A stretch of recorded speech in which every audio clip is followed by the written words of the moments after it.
Alors, nous sommes en guerre économique, nous entrons en économie de guerre. L'invasion de l'Ukraine par la Russie le 24 février dernier et ses conséquences nous y plongent. Plus que jamais, l'intelligence économique est indispensable et elle doit être réadaptée. Alors, depuis que Philippe Clerc, président de l'Académie de l'intelligence économique, et moi-même, nous avons choisi le thème de cette conférence, il y a eu les événements tragiques.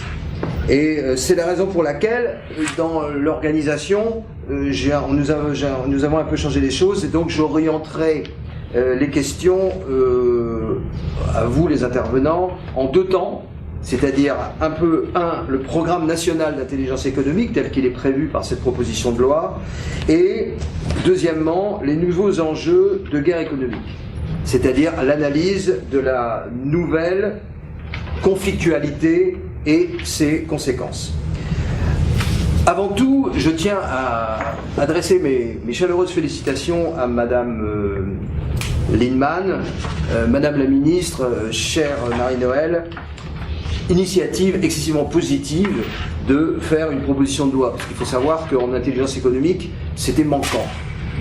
D'autres pays se sont équipés d'un arsenal législatif, c'est pas le cas de la France. On avait le fameux rapport Martre en 1994, puis le rapport Carayon, et puis un certain nombre, j'ai pas le temps d'entrer dans le détail, un certain nombre quand même de décrets.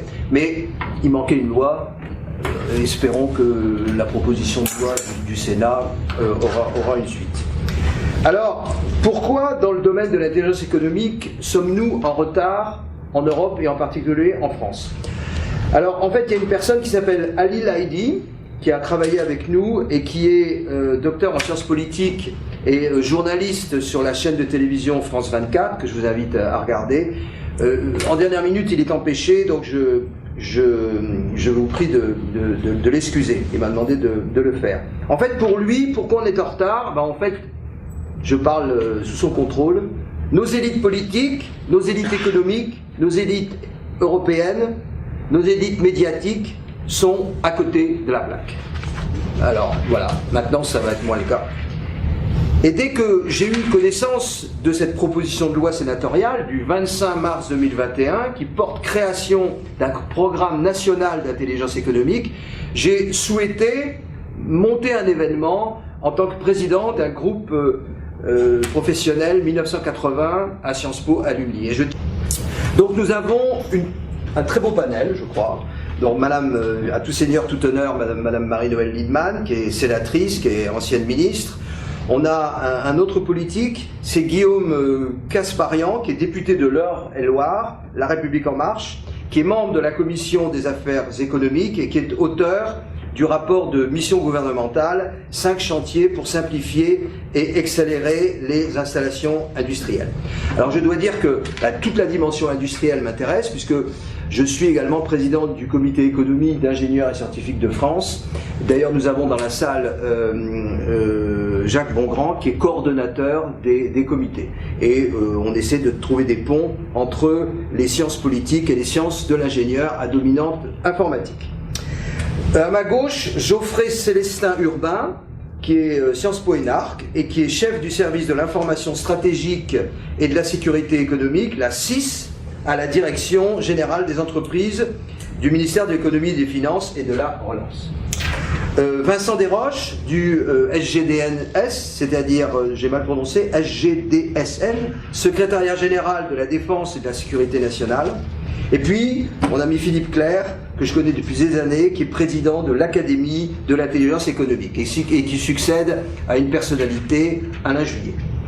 Alors, quelle est ma légitimité pour être devant vous aujourd'hui? Eh bien, à la fin des années 90, j'ai pensé qu'on rentrait dans un monde différent, mondialisation, financiarisation, et puis assez vite le début d'Internet. Et à l'époque, je me suis engagé dans une démarche transverse.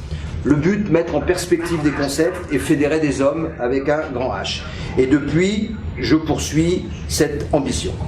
Donc j'avais créé en 1998 un des tout premiers cercles français sur l'intelligence économique, et puis cercle que j'ai animé seul pendant 3 ans. Et puis après, grâce à une personne que j'apprécie beaucoup, qui s'appelle Louis Auxerre, on a fondé le Cercle d'intelligence économique du MEDEF Paris. Et pour ce faire, nous avons fait appel aux meilleurs experts de l'époque. Ils sont toujours d'ailleurs experts, avec 20 ans de plus, ils sont encore meilleurs. Philippe Clerc, ici présent, Bernard Besson, Christian Arbulot, qui a fondé l'école de guerre économique, et Thibaut Dumanoir de Juet, qui est un des rares avocats français spécialisés dans le domaine de l'intelligence économique. Donc je vous remercie à nouveau, Madame Lienemann, d'être présente et d'avoir présenté cette proposition de loi avec 14 autres sénateurs. L'objectif, donc je le disais, c'est d'assurer et d'organiser la défense et la promotion des intérêts économiques, industriels et scientifiques de la nation, en particulier dans ces territoires. Alors, dans le titre de notre conférence, les défis industriels sont cités.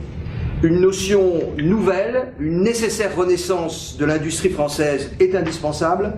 Il faut répondre aux attaques subies par l'industrie française depuis des années. La troisième révolution industrielle de 1980 a eu lieu. Ses principes et son socle technologique sont en place. L'intrant de cette troisième révolution industrielle, c'est la donnée, c'est la data, comme les intrants de la première révolution industrielle de 1780, c'était la vapeur, celle de 1880, c'était l'électricité. Donc en fait, il faut apprendre à se mouvoir dans ce nouveau paradigme. Et en fait, moi je pense que les ingénieurs ne font pas partie de l'élite politique et médiatique. Cela est anormal, injuste et regrettable.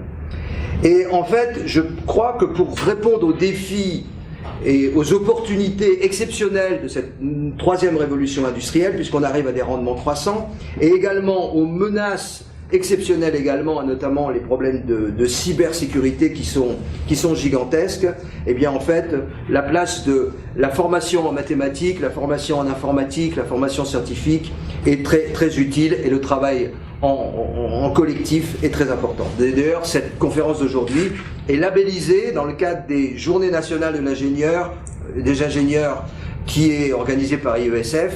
Donc en fait, donc je disais deux parties, le programme national et puis en fait les nouveaux enjeux suite à la guerre. Est-ce que c'est la fin de la mondialisation? Est-ce que quid du basculement géoéconomie, sécurité et souveraineté économique, autonomie stratégique, retour des sphères d'influence, des antécédents pour s'inspirer ou une situation complètement inédite? Voilà, donc là, facile à poser, mais les gens ont le talent de donner les bonnes réponses. Alors, je vais, à tout seigneur, tout honneur, je vais commencer par Madame la Ministre, Madame Marie-Noëlle Lienemann. Madame la Ministre, chère Marie-Noëlle, pouvez-vous nous présenter le programme national d'intelligence économique ou autre sujet que vous voulez développer? Je vous écoute.